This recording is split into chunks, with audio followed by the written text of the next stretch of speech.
സാന്ദ്രാനന്ദാവബോധാത്മകമനുപമിതം കാലദേശാവധിഭ്യാം നിർമുക്തം നിത്യമുക്തം നിഗമശതസഹസ്രേണ നിർഭാസ്യമാനം അസ്പഷ്ടം ദൃഷ്ടമാത്രേ പുനരുപുരുഷാർത്ഥാത്മകം ബ്രഹ്മതത്വം തത്താവത് ബാധിസാക്ഷാത് ഗുരുഭവനപുരേഹം the ഭാഗ്യം ജനാനാം. നമസ്കാരം. സനാതനധർമ്മ സംഹിതകൾ പങ്കുവയ്ക്കാനുള്ള ചാനലായ നാദശ്രീയിലേക്ക് എല്ലാവർക്കും സ്വാഗതം. പ്രിയരെ, ചാനൽ സബ്സ്ക്രൈബ് ചെയ്യാനും ലൈക്ക് ചെയ്യാനും ഓർമ്മപ്പെടുത്തിക്കൊള്ളുന്നു. ശ്രീമന്നാരായണീയത്തിലെ 3ഉം 4ഉം ശ്ലോകമാണ് കണ്ടത്. 3-ാമത്തെ ശ്ലോകത്തിൽ കഴുത്ത് മഹർലോകമാണെന്നും ജനർലോകമാണ് മുഖം എന്നും തപോലോകം നെറ്റിത്തടം ബാലം ആണെന്നും ശിരസ് സത്യലോകമാണെന്നും പറഞ്ഞു. അതിൻ്റെ അടുത്ത ശ്ലോകത്തിൽ ബ്രഹ്മരന്ധ്രം എന്ന് പറയുന്ന മുകളിലത്തെ ശിരസിൻ്റെ മുകളിലുള്ള ബ്രഹ്മരന്ധ്രമാകട്ടെ വേദങ്ങളാണ് എന്നും മേഘങ്ങളാണ് തലമുടി എന്നും പറഞ്ഞു. 2 പുരികക്കൊടികൾ ബ്രഹ്മലോകം, ദൃഹിണസ്യഗേഹം ബ്രഹ്മലോകം. കൺപോളകൾ ദിനരാത്രങ്ങൾ ആണ്, അടയ്ക്കുമ്പോൾ രാത്രി, തുറക്കുമ്പോൾ പകൽ. സവിത സൂര്യൻ, അത് കണ്ണാണ്, ഭഗവാന്റെ കണ്ണാണ് എന്നും പറഞ്ഞു. ഒരുപാട് കാര്യങ്ങൾ പല ദിക്കിലുമായിട്ടിങ്ങനെ ഇതല്ലാത്തതും പറയുന്നുണ്ട്. ചിലത് ഇതിലിങ്ങനെ കുറേ ഇതിൽ ഉൾക്കൊള്ളിക്കാവുന്നത് പറഞ്ഞു എന്ന് മാത്രം. ഇനി അതിൻ്റെ അല്ലാത്തതായിട്ടുള്ള ലോകങ്ങൾ, അല്ലാത്ത കാര്യങ്ങൾ, ലോകങ്ങൾ മാത്രമല്ലല്ലോ ഉള്ളൂ, അത് ഏതൊക്കെ അവയവമാണെന്നാണ് തുടർന്ന് പറഞ്ഞത്. ലോകങ്ങൾ ഏകദേശം കഴിഞ്ഞു. അല്ലാത്ത സംഗതികൾ 5-ാമത്തെ ശ്ലോകം. നിശേഷ വിശ്വരചനാച കടാക്ഷമോക്ഷ കർണോദിശയുഗളം തപനാസികേ ദ്വേ ലോഭത്രപേച ഭഗവന്നതരോത്തരോഷ്ടോ താരാഗണാച്ചരശന ശമനശ്ച ദംഷ്ട്രാ. ഹേ ഭഗവൻ, തവ കടാക്ഷമോക്ഷ, ഭഗവാന്റെ നോട്ടങ്ങൾ എന്ന് പറയുന്നത് ലോകത്തിൻ്റെ സൃഷ്ടിക്രിയ ആകുന്നു. ലോകങ്ങളെ ഒരു ഇതാണ് കഴിച്ചു. ലോകങ്ങളല്ല ഇപ്പോൾ പറയാൻ പോണ്, പ്രപഞ്ചത്തിലെ മറ്റ് സംഗതികൾ അല്ലെങ്കിൽ പ്രതിഭാസങ്ങൾ. ഈക്ഷണം, അതുകൊണ്ടാണ് നോട്ടം എന്ന് പല ദിക്കിലും പറഞ്ഞു. ഈക്ഷണാഖ്യാം തേനേവോ ദേദിലീന എന്ന് ആദ്യത്തെ ദശകത്തിൽ പറഞ്ഞിട്ടുണ്ട്. ഈക്ഷണമാണ് നോട്ടം. 5-ാമത്തെ ദശകം തുടങ്ങുമ്പോൾ ഈക്ഷണക്രിയ കൊണ്ട് ഒന്നുമില്ലാതെ ഇരുന്ന ഒരു കാലം, ഒരു നോട്ടം കൊണ്ടാണ് മായ ഉണ്ടായതും സൃഷ്ടിയുണ്ട്. അപ്പോൾ അവിടെയൊക്കെ ഈ ഈക്ഷണത്തിൻ്റെ പ്രാധാന്യം പറയുന്നുണ്ട്. ഈക്ഷണം എന്ന് പറഞ്ഞാൽ നോട്ടം. ഇവിടെയും പറയണു ഒരു നോട്ടം. കടാക്ഷമോക്ഷ, കടാക്ഷമാണല്ലോ നോട്ടം, കടാക്ഷം. ആ കടാക്ഷമാണ് സർവേശ്വര.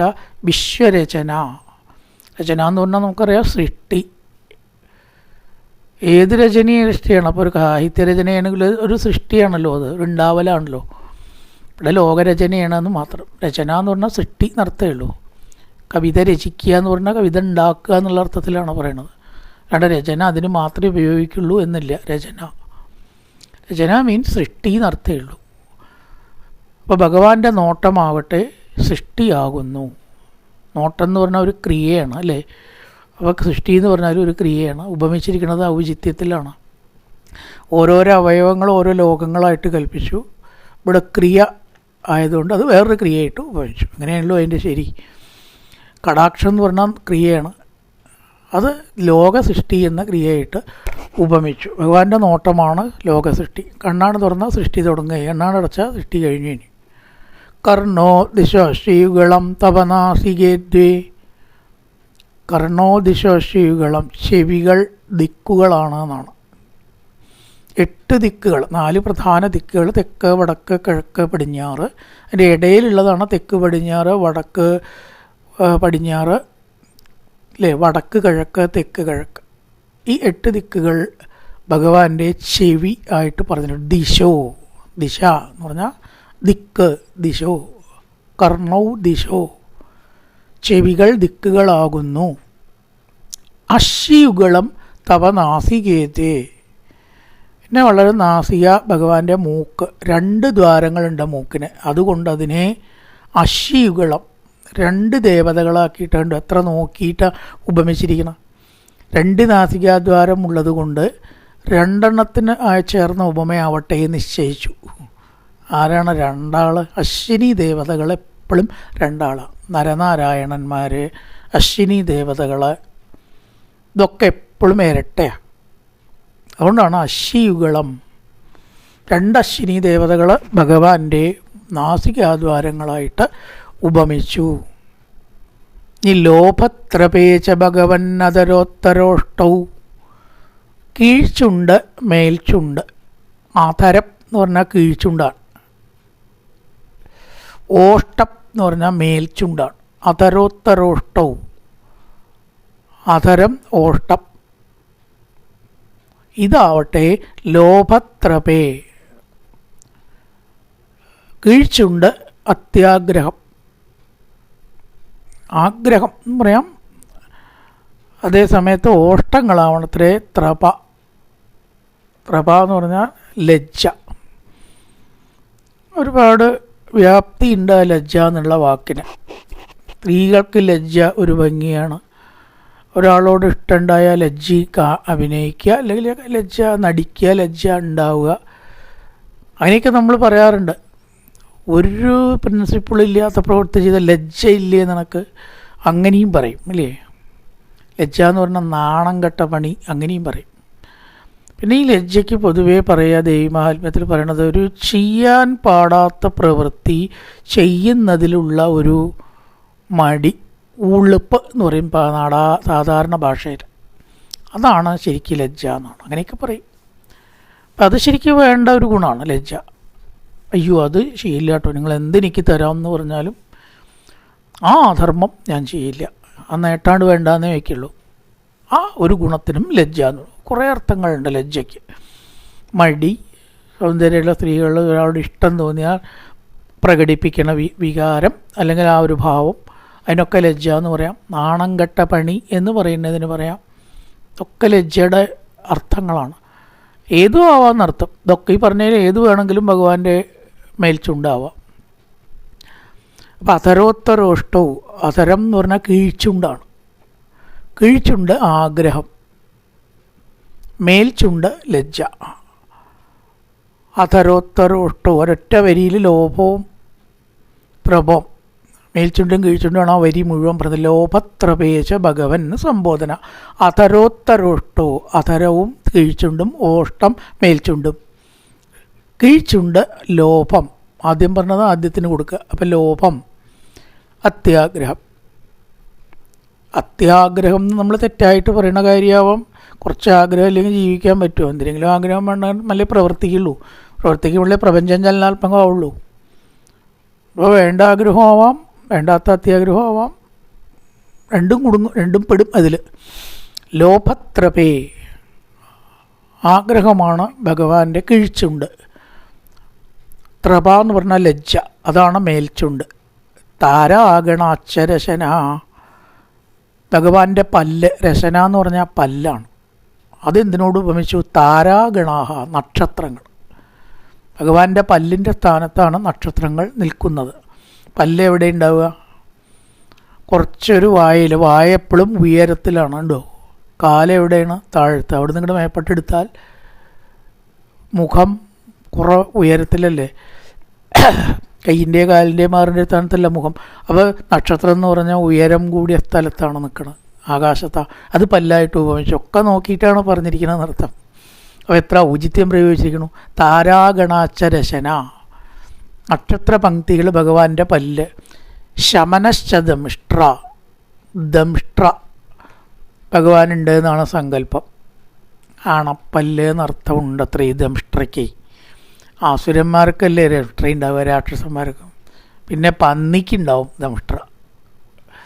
അല്ലാതെ ഭഗവാനിപ്പോൾ അങ്ങനെ ദംഷ്ട്രയുണ്ട് എന്ന് വിശ്വസിക്കാൻ നമുക്ക് പ്രയാസം. എവിടെയും അങ്ങനെ പറഞ്ഞു കേട്ടില്ല.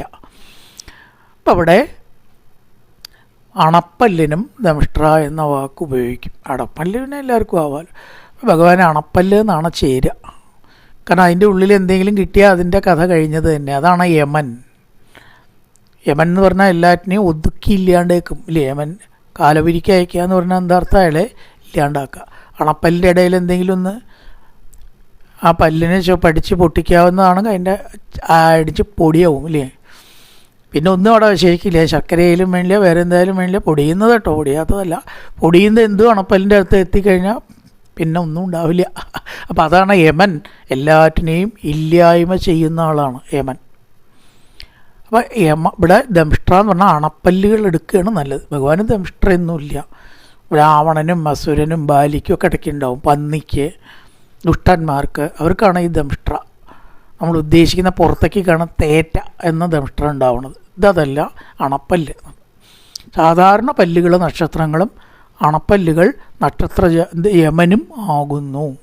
ഉള്ളിലാണ് പെട്ട് കഴിഞ്ഞാൽ കഴിഞ്ഞു കഥ. പിന്നെ ചതഞ്ഞ് അരഞ്ഞ് അതില്ലാണ്ടാവുക, ഉള്ളതിനെ ഇല്ലാണ്ടാക്കുക എന്ന് ചുരുക്കം. അതാണ് യമൻ്റെ പണി, ഇല്ലാണ്ടേക്കലാണല്ലോ. അപ്പം അത് പറഞ്ഞു. നിശേഷ വിശ്വരചനാച കടാക്ഷമോക്ഷ. ഇവിടെ ഭഗവാന്റെ അവയവം കടാക്ഷമോക്ഷങ്ങളാണ്, പ്രവൃത്തി. അതെന്താണ്? വിശ്വരചന, ലോകസൃഷ്ടി. നമ്പർ 1. കർണോ ദിശ, ഭഗവാന്റെ ചെവി, ദിക്കുകളാണ് 2. അശ്വിയുഗളം നാസിക, മൂക്കാവട്ടെ അശ്വിനി ദേവതകൾ 3. ലോപത്രപേച്ച ഭഗവൻ അധരോത്തരോഷ്ടൗ, അധരം എന്ന് പറയുന്നത് ആഗ്രഹവും, ഓഷ്ടം എന്ന് പറഞ്ഞാൽ മുകളിലത്തെ ചുണ്ട്, അത് ലജ്ജയുമാണ്. അത് രണ്ടും കൂടി ഒന്നാക്കിയ 4, രണ്ടാക്കിയ അത് വീണ്ടും ഉണ്ടാവും. ലോപത്രപേച്ച ഭഗവൻ അധരോത്തരോഷ്ടൗ, ചുണ്ടുകൾ ഒന്നായിട്ട് എടുത്തു എന്ന് വിചാരിക്കുക.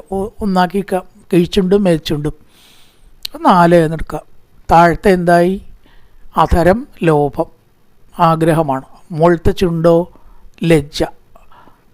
താരാഗണാച്ച രശന, നക്ഷത്രങ്ങൾ പല്ലുകളും. ദംഷ്ട്രമനശ്ച ദംഷ്ട്ര, അണപ്പല്ലുകൾ യമനും ആകുന്നു. 6 കാര്യം ഇതിൽ പറഞ്ഞു. പല്ലുകളും ദംഷ്ട്രയും വേറെ കൂട്ടിയിട്ട് 6 കാര്യം ഇതിൽ പറഞ്ഞു. ലോഭവും മധുരവും വേറെ വേറെയൊക്കെ വെച്ചാൽ 7 ഉണ്ടാവും.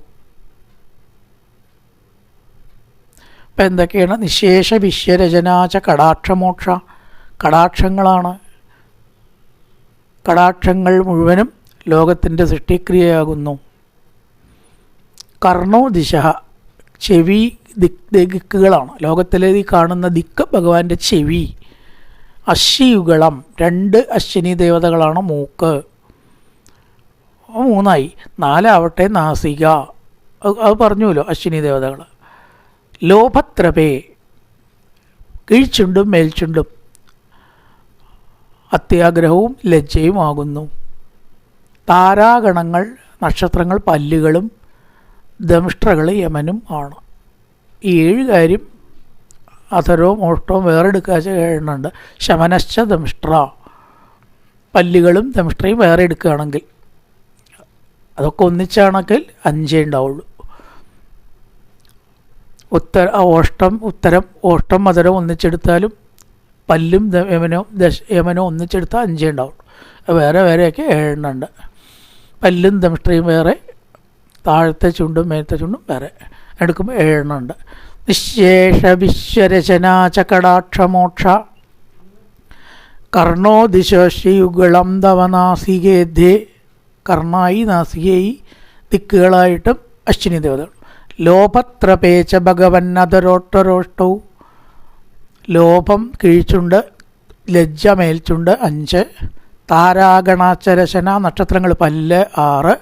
ശമനശ്ച ദംഷ്ട്ര, ശമനം എന്ന് പറഞ്ഞാൽ കാലൻ, യമനാണ് ദംഷ്ട്രകളും എന്ന് പറഞ്ഞു. നിശേഷ വിശ്വരചനാച കടാക്ഷമോക്ഷ, കർണോ ദിശയുഗളം തവനാസികേ 2. ലോപത്രപേച്ച ഭഗവൻ അധരോത്തരോഷ്ടോ, താരാഗണാശ്ച ദശന ശമനശ്ച ദംഷ്ട്ര. നല്ലൊരു പ്രഭാതം എല്ലാവർക്കും ആശംസിച്ചുകൊണ്ട് നിർത്തുന്നു. നമസ്കാരം.